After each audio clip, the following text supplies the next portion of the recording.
오늘 말씀의 제목은 예배의 의미입니다. 이렇게 챔버스 목사님 오늘 말씀을 시작해요. 예배란 하나님께서 우리에게 주신 가장 좋은 것을 다시 하나님께 드리는 것입니다. 여러분, 여기에는 굉장히 중요한 의미가 내포되어 있어요. 예배란 하나님께서 우리에게 주신 가장 좋은 것을 다시 하나님께 드리는 것. 그러니까 예배란 하나님께 무언가를 드리는 것인데, 그 드리는 것 자체가 내게 있는 것을 드리는 겁니까? 하나님의 것을 다시 돌려드리는 것입니까? 하나님의 것을 다시 돌려드린다라는 겁니다. 그러니까 이게 예배라는 것이 사실은 여기 지금 드리는 예배당에서 드리는 예배만을 의미하지 않는다는 것을 우리는 압니다. 그러니까 하나님 앞에 무언가를 우리가 드릴 때 그것이 무엇이든지 간에 그것은 내 것입니까? 하나님의 것입니까? 하나님의 것이라는 겁니다. 그게 예배가 될 수 있고, 그것만이 하나님을 기쁘시게 할 수 있고, 그것만이 하나님이 기쁘시게 받으시는 것이 될 수 있다고요. 그러니까 여러분, 예배도 이거 내가 바쁜 시간에, 내가 뭐 할 일이 많은 시간에 내가 짬내서 하나님 앞에 이쯤 1시간쯤 시간 내드리지, 이건 뭡니까? 예배가 아닙니다. 하나님이 받으시지 않습니다. 봉사를 보십시오. 헌금을 보십시오. 그 어떤 것이든지 마찬가지입니다. 내가 가지고 있는 내 것이라고 생각되는 내 것을 가지고 뭔가를 하나님께 드리는 그 어떠한 것도 하나님은 예배로 받지 않죠. 그건 종교행위에 불과한 행위일 뿐인 겁니다. 하나님과 무관한. 그러나 반대로 아무리 작은 것일지라도, 그러니까 여러분, 오병이어의 기적이 어떻게 시작됐습니까? 어린아이의 도시락으로 시작되죠. 물고기 2마리와 떡 5개. 그건 5,000명, 아니 2만 명에 가까운 그 사람들의 수를 생각한다면 아무것도 아니죠. 아무런 의미가 없는, 사실은 너무 미미해서 가치가 있다고 판단되기 힘든 어떤 것이죠. 그러나 그것을 하나님이, 예수님이 받으신 거잖아요. 그죠? 주님이 받으시면, 하나님이 받으시면 그것은 하나님이 기뻐하시는 엄청난 것으로 사용되어지는 하나님의 것이 되어져 버리는 것이죠. 그러니까 예배라는 것은 하나님이 주신 것을 드리는 거라고 챔버스 목사님은 말해요. 그러니까 여기 앉아있는 이 시간도 당신이 그냥 의무적으로 앉아있는 것이라면 그건 아무런 의미 없는 거죠. 성경을 100번 읽는다 할지라도 그렇게 읽는 것은 아무 의미가 없죠. 하나님께서 하나님이 내게 주신 것을 감사함으로 받는 마음으로 예배를 드리고 말씀을 읽고, 그것이 무엇이든지 간에 그 조그만 아이가 드리는 도시락일지라도 그 작은 것을 하나님 앞에 드렸을 때 그것은 하나님을 기쁘시게 하는 예배가 된다는 겁니다. 그러니까 여러분, 이건 굉장히 중요한 것이죠. 그래서 예배란 하나님께서 우리에게 주신 가장 좋은 것을 다시 하나님께 드리는 것. 그러니까 다시 말하면 이것을 통해서 또 무엇을 깨닫습니까? 하나님은 뭐가 필요해서 우리에게 요구하는 것이 아니신 거죠. 여러분, 그러니까 11조 얘기하잖아요. 11조 내가 벌은 것에서 10분의 1을 하나님 앞에 드리는 것은 마치 하나님께서 그것을 필요로 하기 때문에 드리는 것이 아니고, 그 10의 1을 하나님 앞에 드림을 통해, 내가 하나님 앞에 진정한 감사의 어떤 것을 드림을 통해 이 모든 것을 내게 주신 분이 누구라는 것을 깨닫는 거예요. 하나님이시라는 것을 내가 잊지 않는 거죠. 그 자체가 이미 하나님께 드려지는 예배가 되는 거죠. 그죠? 그러니까 여러분, 정말 하나님을 아는 자들은 하나님께 무언가를 드리려고 해요. 무언가를 섬기려고 해요. 하나님 앞에 내 마음을 드리려고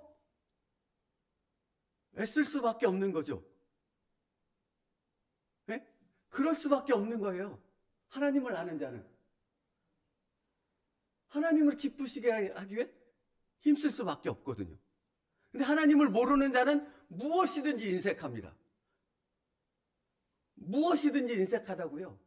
돈만 인색한 게 아니라 마음도 인색하고 말도 인색하고 행동도 인색하고 모든 것이 다 인색할 수밖에 없어요. 하나님을 모르기에. 그러나 하나님을 아는 자는 모든 것이 다 하나님 앞에 드려지는 예배가 되므로 그 풍성함과 그 은혜 가운데 살아가게 되는 거예요.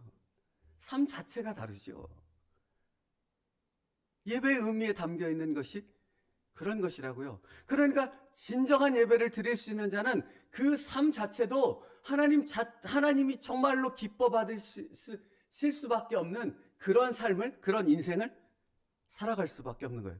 돈이 있느냐 없느냐 하나도 안 중요하죠. 하나님께는 그 마음이 온전히 하나님을 신뢰하며 그 하나님 앞에 진정한 예배자로 살아가느냐, 그게 하나님께 제일 중요하죠.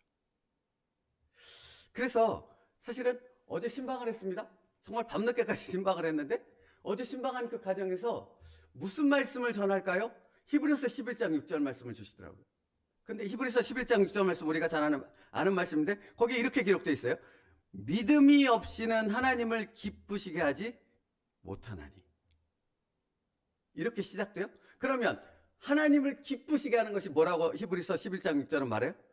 믿음이 없이는 하나님을 기쁘시게 하지 못하나니 하나님께 나아가는 자는 반드시 그가 계신 것과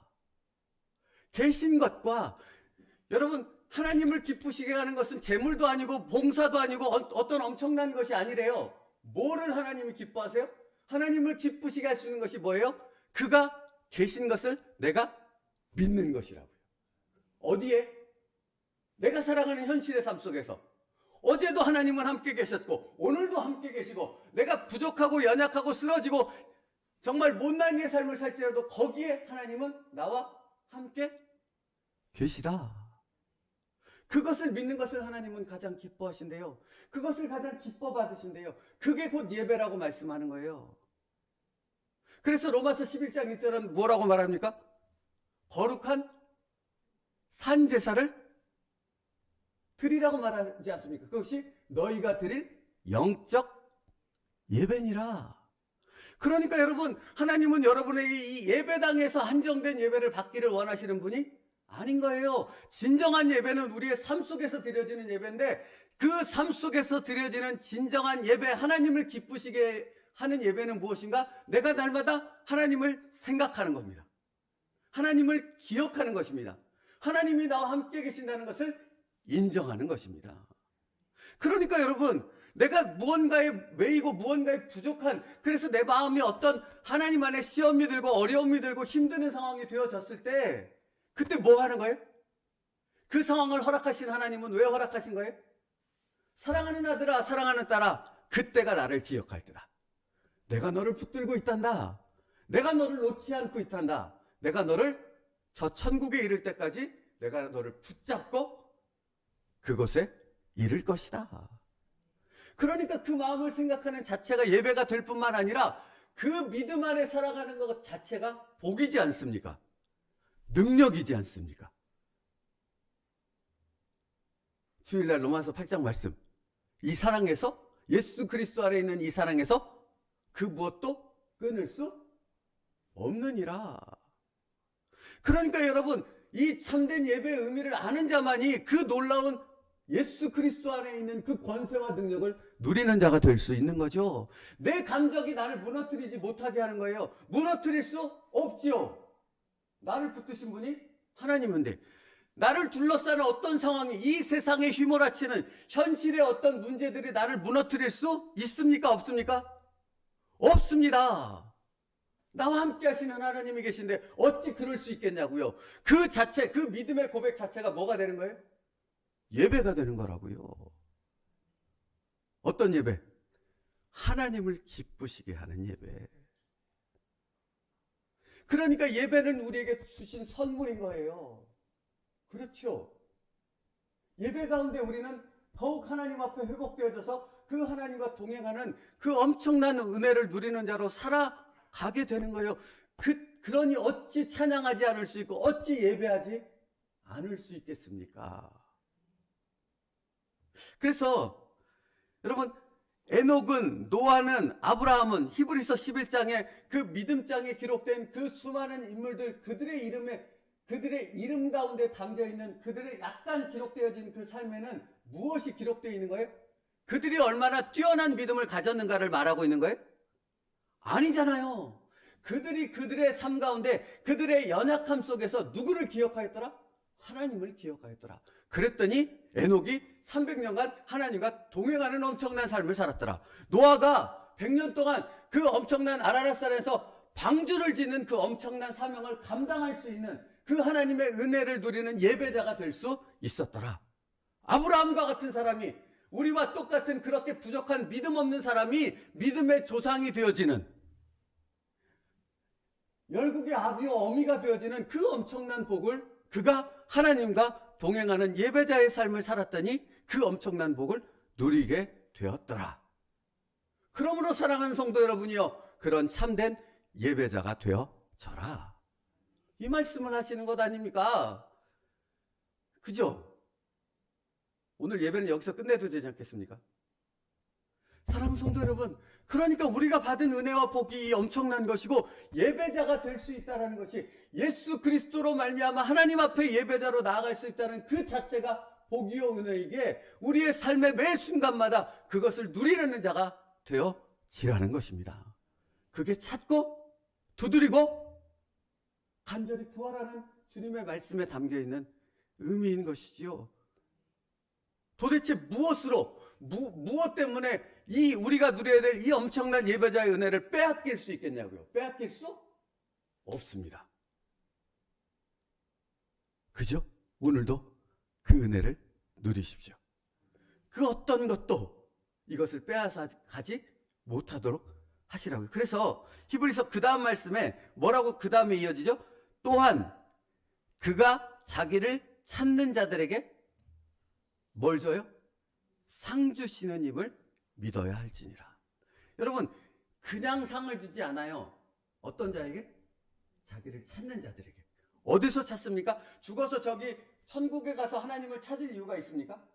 영원한 하나님의 안식 가운데 하나님과 동행하는데 거기서 하나님을 찾을 이유가 없지요. 하나님을 찾는 건 어디서 찾습니까? 지금 여기, 내가 살아가는 이 세상, 내가 구원받았으나 아직 천국에 이르지 않아서 그 성화의 삶을 살아간다는 이 삶의 자체 속에서 여기서 바로 하나님을 날마다 찾는 것이잖아요. 그죠? 나와 함께 하시는 하나님. 근데 그 하나님을 찾게 되어졌을 때, 그 참된 예배를 드리는 거룩한 삶의 제사를 살아가는 자가 되어졌을 때, 하나님은 거기에 우리에게 뭘 준다고요? 상을 준대요. 그러니까 그 상은 이 땅에서 받는 상이 아니겠죠. 천국에서 받는 상이겠죠. 그러니까 그 상은 이 땅에서 말하는 가치와 어떤 이 땅에서 말하는 그런 어떤 기준에 의해서 정해지는 상은 아니겠죠. 어떤 분은 이렇게 말하잖아요. 뭐 황보석, 홍보석, 뭐 보석, 다이아몬드. 그러니까 가면 그런 다이아몬드가 잔뜩 깔려있는 엄청나게 큰 집을 하나님이 우리에게 상으로 주시지 않겠느냐. 천만에요. 그런 상이 아니라고요.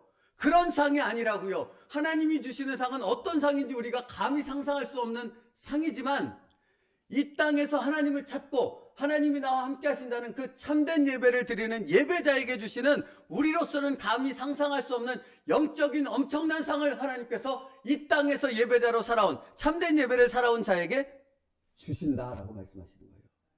그러니까 여러분, 그 상을 바라보는 자는 당연히 이 땅에서 누구를 찾을 수밖에 없어요? 하나님을 찾을 수밖에 없어요. 내 삶이 얼마나 괴롭고 힘드냐, 이것이 초점에 맞춰지지 않고 이 말씀을 내가 의지하고 믿기에 날마다 그 하나님을 찾는 예배자의 삶을 살 수밖에 없다고요. 그게 바로 당신이라고요. 그 은혜와 복을 내가 받았다고요. 그러니까 그것을 오늘도 누릴 수 있는 여러분 되기를 축복합니다. 그래서 여러분, 챔버스 목사님이 이런 말을 해요. 그러니까 사실은 성경 말씀이 그렇게 말하고 있는 거죠. 베델은 하나님과의 교제를 상징하는 반면 아이는 세상을 상징합니다. 아브라함은 그 둘 사이에 장막을 쳤습니다. 이게 우리라고요. 제가 수용하는 부분으로 예전에 말씀드렸잖아요. 우리는 수용하는 삶이라고. 이렇게 수면에서 수용을 해야지만 살아가는 거예요.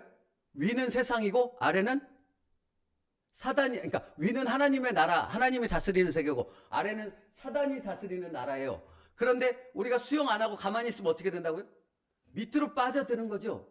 그러면 수용을 해야지만 우리는 이 경계선상에서 계속 이 숨을 쉬며 하나님의 나라에 속한 자로 살아갈 수 있는 거죠. 지금 뭐라고 말해요? 베델은 하나님과 교제를 상징하는 반면 아이는 세상을 상징합니다.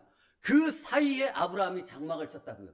우리가 천국에 가기 전까지 살아가는 삶이 이런 삶인데, 이 삶 속에서 그 은혜와 복을 누린다는 예배자의 삶을 살아간다는 것은 수용한다는 것을 의미한다고요. 날마다 하나님을 찾는 것을 의미한다고요. 그러니까 우리에게 주어진 모든 상황들은 다 하나님을 찾게 하기 위한, 하나님을 만나게 하기 위한, 하나님을 더 깊이 신뢰하게 하기 위한 하나님의 인도하심과 뜻이 그 안에 담겨 있다라는 겁니다.